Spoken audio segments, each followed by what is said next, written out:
de tonnerre dans la politique française. Marine Le Pen vient d'être condamnée à 4 ans de prison, dont 2 ans fermes sous bracelet électronique, qu'une amende de 100 000 € et d'une interdiction de se présenter aux élections pendant 5 ans. Une affaire qui secoue non seulement le Rassemblement national, mais aussi toute la scène politique française. Décryptage dans la suite.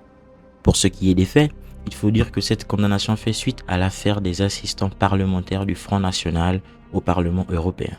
Selon la justice, 4,4 millions d'euros de fonds européens auraient été détournés pour financer les activités politiques du parti. Marine Le Pen, qui a toujours nié ces accusations, a immédiatement annoncé son intention de faire appel. Pour elle, il s'agit d'un procès politique, une tentative d'écarter une figure majeure de la droite nationaliste.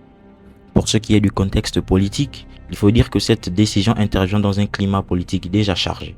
À quelques années de la présidentielle 2027, cette condamnation change radicalement la donne. Marine Le Pen, qui s'affichait comme la principale opposante à Emmanuel Macron et une favorite pour la prochaine élection, se trouve désormais hors de course, du moins temporairement, car en politique, rien n'est jamais totalement joué. L'heure est aux grandes questions. Il faut se poser alors la question de savoir, avec cette condamnation, quel avenir pour le Front National? Une question se pose. Qui pour prendre la relève? Jordan Bardella sans dauphin désigné en première ligne, mais une bataille interne pourrait émerger au sein du Rassemblement national. En parallèle, cette situation pourrait aussi profiter à d'autres figures de la droite comme Éric Zemmour, qui pourrait récupérer une partie de l'électorat nationaliste. L'espace politique se redessine. À l'international, cette condamnation n'est pas passée inaperçue.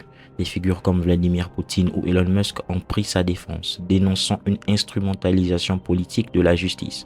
En France, les réactions sont contrastées. Ses partisans dénoncent un coup d'état judiciaire, tandis que ses opposants y voient une preuve supplémentaire des dérives du Rassemblement national. Une chose est sûre, cette affaire aura des répercussions durables sur la politique française.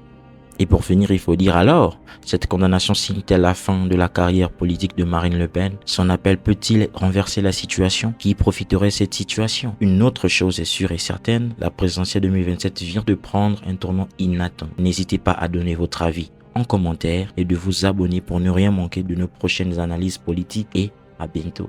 Et le PS ont des listes de condamnés qui sont inouïes. Je propose d'ailleurs aux Français d'aller regarder sur Internet. Ils tapent élu socialiste, je me demande si la première occurrence c'est pas condamné, et pareil pour l'UMP. Et ils cherchent à dire, ah ben vous voyez, le Front National, ben non.